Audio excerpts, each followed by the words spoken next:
ചൂടോടെ ചെയ്ത കേക്ക് എന്ന് കേട്ടിട്ടുണ്ടോ? ഇത് അങ്ങനെ ചെയ്തൊരു കേക്കായിരുന്നു കേട്ടോ. വൈകിട്ട് 6 മണിയായപ്പോഴായിരുന്നു ഈ ഒരു കേക്കിന് ഓർഡർ കിട്ടിയത്. അപ്പോൾ കേക്ക് ഞാൻ അന്നേരേ പറഞ്ഞു ഇവിടെ ചെയ്യാൻ പറ്റില്ല, കാര്യം നമ്മൾ ഇത്രയും ടൈം എടുക്കും, ഒരു 5 മണിക്കൂറെങ്കിലും കഴിയാതെ എനിക്ക് കേക്ക് ഒന്നും തരാൻ പറ്റത്തില്ല. അപ്പോൾ പറഞ്ഞു ചേച്ചി 10 മണിയാവോ, എന്നാലും കുഴപ്പമില്ല ചേച്ചി അന്നേരത്തേക്ക് കേക്ക് തന്നാൽ മതി എന്ന് പറഞ്ഞു. അപ്പോഴും ഞാൻ പറഞ്ഞു വേണോ, കാര്യം അത്രയും കേക്ക് സെറ്റാവോ ഇല്ലെന്നൊന്നും അറിയില്ല, അതിനിടയിൽ കറണ്ട് പോയി കഴിഞ്ഞ് കഴിഞ്ഞാൽ നമുക്കൊന്നും പറയാൻ പറ്റത്തില്ലല്ലോ.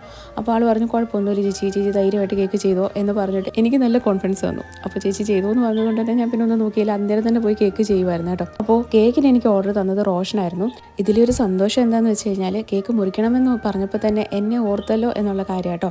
അവർക്ക് വേണമെങ്കിൽ ഏത് ഷോപ്പിൽ പോയിട്ട് വേണമെങ്കിലും കേക്ക് വാങ്ങാമായിരുന്നു, പക്ഷേ അതൊന്നും ചെയ്യാതെ ഇവിടെ വരെ വന്ന് കേക്ക് എടുത്തുകൊണ്ട് പോയി എന്നുള്ളത് ഭയങ്കര സന്തോഷമുള്ളൊരു കാര്യമാണ്. അതേപോലെ തന്നെ 11 വയസ്സുള്ള ഒരു മോൾക്ക് വേണ്ടിയിട്ടായിരുന്നു കേട്ടോ കേക്കിന് ഓർഡർ വന്നിട്ടുണ്ടായിരുന്നത്. അതുകൊണ്ട് നമ്മൾ കുഞ്ഞിന് ഇഷ്ടപ്പെടുന്ന രീതിയിൽ ചെറിയൊരു പ്രിൻറ്റും കാര്യങ്ങളും ഒക്കെ ബട്ടർഫ്ലൈസും ഒക്കെ കേക്കിൽ ആഡ് ചെയ്തിട്ടുണ്ടായിരുന്നു. അപ്പോൾ വീഡിയോ ഇഷ്ടപ്പെട്ട് കഴിഞ്ഞാൽ കമൻറ്റ് ചെയ്യാൻ മറക്കണ്ട. നമുക്കടുത്തൊരു അടിപൊളി വീഡിയോ ആയിട്ട് കാണാം. ടാറ്റാ.